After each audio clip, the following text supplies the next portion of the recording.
ओम नमः चंडिका। चंडी जी को हमारा नमस्कार है, बारंबार नमस्कार है।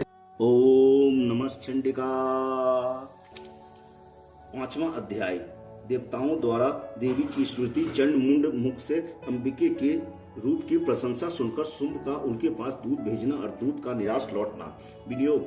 ओम इस उत्तर चरित्र के रुद्र ऋषि हैं, महासरस्वती देवता हैं, अनुप्रष्ट छंद है, भीमा शक्ति है, भ्रामरी बीज है, सूर्य तत्व है और सामदेव स्वरूप है। महासरस्वती की प्रसन्नता के लिए उत्तर चरित्र के पाठ में इसका विनियोग किया जाता है। ध्यान। जो अपने कर्ण कमलों में घंटा, शूल, हल, शंख, मूषल, चक्र, धनुष और बाण धारण करती है। शरद ऋतु के शोभा संपन्न चंद्रमा के समान जिनकी मनोहर क्रांति है, जो तीनों लोगों की आधारभूता और शुंभ आदि दैत्यों का नाश करने वाली है, तथा गौरी के शरीर से जिनका प्रकट हुआ है, उन सरस्वती देवी को मैं निरंतर भजन करता हूँ। इसी कहते हैं पूर्व काल में शुंभ और निशुंभ नामक असुरों ने अपने बल के घमंड में आकर के शचीपति इंद्र के भाग से तीनों लोगों का राज्य और यह भाग छीन लिए।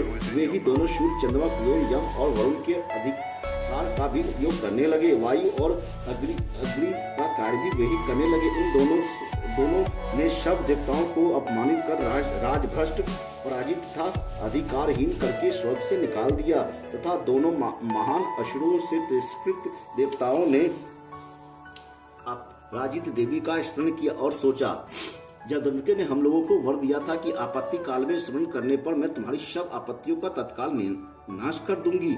यह विचार देवता गिरिराज हिमालय गए और वहां भगवती विष्णु माया की स्तुति करने लगे। देवता बोले, देवी नमस्कार है, महादेवी शिव को सर्वदा नमस्कार है, प्रकृति एवं भद्रा को प्रणाम है, हम लोगों को नियम पूर्वक जगदम्बिका को नमस्कार करते हैं, रौद्रा को नमस्कार है, नित्या गौरी एवं धात्री को बारंबार नमस्कार है, ज्योत्सनामयी चंद्र रूपिणी एवं सुखदाता देवी को सतत प्रणाम, शरणागतों का कल्याण करने वाली वृद्धि एवं सिद्धि रूपा देवी को हम बारंबार नमस्कार करते हैं, नेतृत्व की राक्षसों की लक्ष्मी, राजाओं की लक्ष्मी तथा स्वर्णी स्वरूपा आप जगदम्बिके बार बार नमस्कार है, दुर्गा, द्रुपाड़ा, सारा, सर्वकारिणी, ख्याति, कृष्णा और धूम्र देवी को सर्वदा नमस्कार है, अत्यंत सौम्य तथा अत्यंत रौद्र रूपा देवी को हम नमस्कार करते हैं, उन्हें हमारा बारंबार प्रणाम।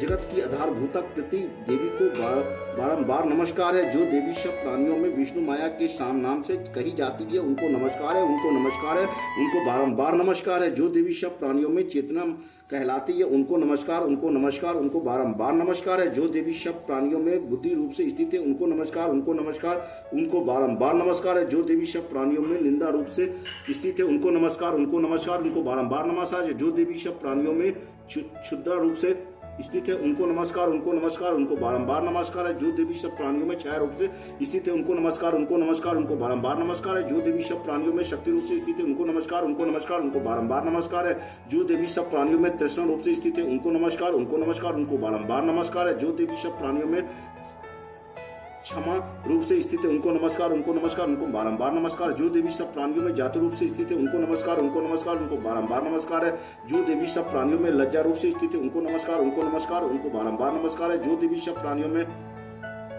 शक्ति रूप से स्थित है, उनको नमस्कार, उनको नमस्कार, उनको बारंबार नमस्कार है, जो देवी सब प्राणियों में श्रद्धा रूप से स्थित है, उनको नमस्कार, उनको नमस्कार, उनको बारंबार नमस्कार है, जो देवी सब प्राणियों में कांति रूप से स्थित है, उनको नमस्कार, उनको नमस्कार, उनको बारंबार नमस्कार है, जो देवी सब प्राणियों में लक्ष्मी रूप से स्थित है, उनको नमस्कार, उनको नमस्कार, उनको बारंबार नमस्कार है, जो देवी सब प्राणियों में वृत्ति रूप से स्थित है, उनको नमस्कार, उनको नमस्कार, उनको बारंबार नमस्कार है, जो देवी सब प्राणियों में स्थिति रूप से स्थित है, उनको नमस्कार, उनको नमस्कार, उनको बारंबार नमस्कार है, जो देवी सब प्राणियों में दया रूप से स्थित है, उनको नमस्कार, उनको नमस्कार, उनको बारंबार नमस्कार है, जो देवी सब प्राणियों में दृष्टि रूप से स्थित है, उनको नमस्कार, उनको नमस्कार, उनको बारंबार नमस्कार है, जो देवी सब प्राणियों में माता रूप से स्थित है, उनको नमस्कार, उनको नमस्कार, उनको बारंबार नमस्कार है, जो देवी सब प्राणियों में भ्रांति रूप से स्थित है, उनको नमस्कार, उनको नमस्कार, उनको बारंबार नमस्कार है, जो जीवों में इंद्रिय वर्ग की अधिष्ठात्री देवी एवं सब प्राणियों में सदा व्याप्त रहने वाली है, उन देवी को बारंबार नमस्कार है, जो देवी चैतन्य रूप से इस संपूर्ण जगत को व्याप्त करके स्थित है, उनको नमस्कार, उनको नमस्कार, उनको बारंबार नमस्कार है। पूर्व काल में अपने अधिष्ठात्री प्राप्ति होने से देवताओं ने जिनकी स्तुति की तथा देवराज इंद्र ने बहुत दिनों तक उनका सेवन किया, वह कल्याण की साधना भूता ईश्वरी हमारा कल्याण और मंगल करे तथा सारी आपत्तियों का नाश कर डाले।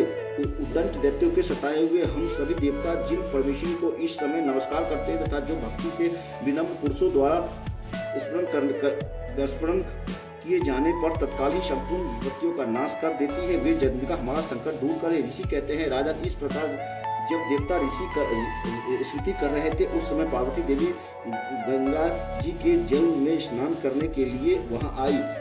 उन सुंदर भाव वाली भगवती देवताओं से पूछा, आप लोग यहाँ किसकी स्मृति करते हैं? तब उन्होंने शरीर से प्रकट हुई शिव देवी बोली, शुंभ दैत्यों ने तिरस्कार एवं युद्ध में निशुंभ से पराजित हो यहाँ एकत्रित हुए हैं। ये समस्त देवता यहाँ मेरी स्मृति कर रहे हैं। पार्वती जी के शरीर से अंबिका का प्रादुर्भाव हुआ था, इसलिए वे समस्त लोकों में कौसंबी कही जाती है। कौसंबी के प्रकट होने के बाद पार्वती देवी का शरीर काले रंग का हो गया, अतः वे हिमालय पर रहने वाली कालिका देवी के नाम से विख्यात हुई। तदंतर शुंभ निशुंभ बृहत चंड मुंड वहां आए और उन्होंने परम मनोहर रूप धारण करने वाली अंबिका को देख करके फिर से शुंभ के पास जाकर बोले, महाराज, एक अत्यंत मनोहर स्त्री है जो अपनी दिव्य कांति से हिमालय को प्रकाशित कर रही है। वैसा उत्तम रूप कहीं किसी ने भी नहीं देखा होगा। असुरेश्वर पता लगाइए वह देवी कौन है और उसे ले आइए।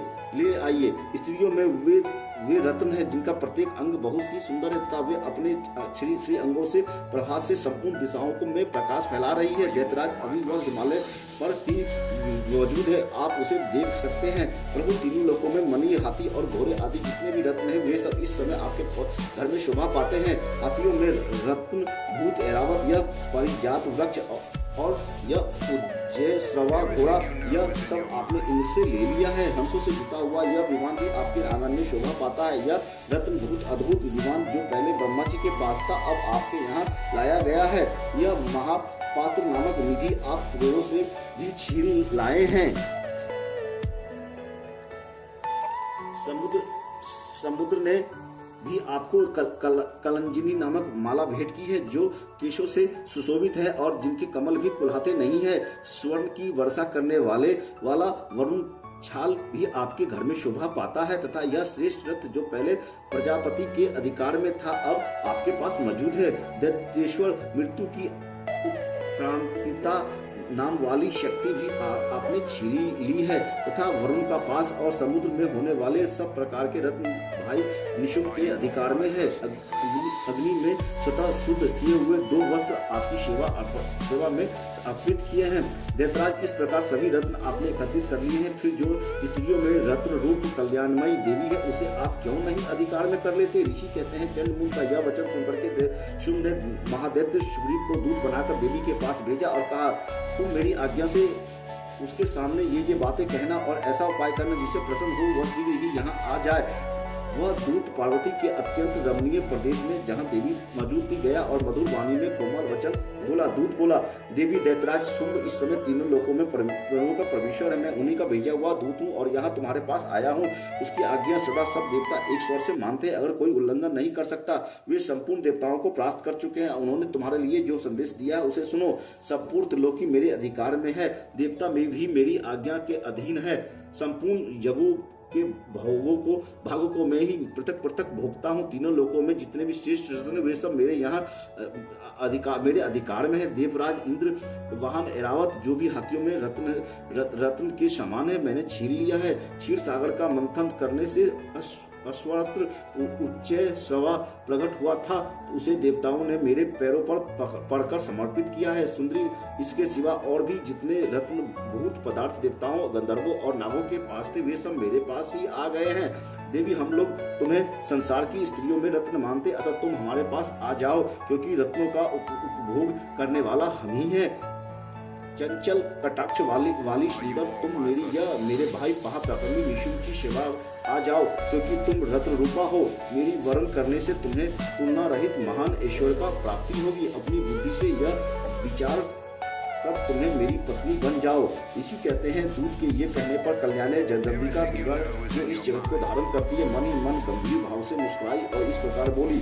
देवी ने कहा, दूत तुमने सत्य कहा है, इसमें तनिक भी मिथ्या नहीं है। शुंभ तीनों लोगों का स्वामी है और निशुंभ भी इसी के समान पराक्रमी है, किंतु इस समय मैंने जो प्रतिज्ञा कर ली है उसे मिथ्या कैसे करूं। मैंने अपनी अल्पबुद्धि के कारण पहले जो प्रतिज्ञा कर रखी है उसे सुनो। जो मुझे संग्राम में जीत लेगा, जो मेरे अभिमान को चूर्ण कर देगा तथा संसार में जो मेरे समान बलवान होगा वह मेरा स्वामी होगा। इसलिए शुंभ अथवा महादैत्य निशुंभ स्वयं ही यहाँ पधारे और मुझे जीतकर शीघ्र ही मेरा परिग्रहण कर ले। इसमें विलंब की क्या आवश्यकता है। दूत बोला, देवी तुम घमंड में भरी हुई हो, मेरे सामने ऐसी बात ना करो। तीनों लोकों में कौन ऐसा मनुष्य जो शुंभ निशुंभ सामने खड़ा हो सके। देवी अन्य देवताओं के सामने भी सारे देवता युद्ध में नहीं ठहर सकते, फिर तुम अकेली स्त्री होकर के कैसे ठहर सकती हो। जिन शुंभ आदि दैत्यों के सामने इंद्र आदि सब देवता भी युद्ध में खड़े नहीं हुए, उनके सामने तुम स्त्री होकर के कैसे जाओगी। इसलिए तुम मेरे ही कहने से शुंभ निशुंभ के पास चली चलो। ऐसा करने से तुम्हारे गौरव की रक्षा होगी, अन्यथा जब वे केस पकड़कर घसीटेंगे तब तुम्हें अपनी प्रतिष्ठा खोकर जाना पड़ेगा। देवी ने कहा, तुम्हारा कहना ठीक है, शुंभ बलवान है और निशुंभ भी बड़े पराक्रमी है, किंतु क्या करूं, मैंने पहले बिना सोचे समझे प्रतिज्ञा कर ली है। अतः अब तुम जाओ। मैंने तुमसे जो कुछ भी कहा है वह सब देवताओं से आदर पूर्वक, दैत्यराज से आदर पूर्वक कहना, फिर वे जो उचित जान पड़े करे। इस प्रकार श्री मार्कंडेय पुराण स्वर्णिक मनवंतर कथा के अंतर्गत देवी महात्म्य देवी दूत संवाद नामक 5वां अध्याय पूर्ण हुआ। ओम नमः चंडिका। चंडी जी को हमारा नमस्कार है, बारंबार नमस्कार है। ओम नमः चंडिके।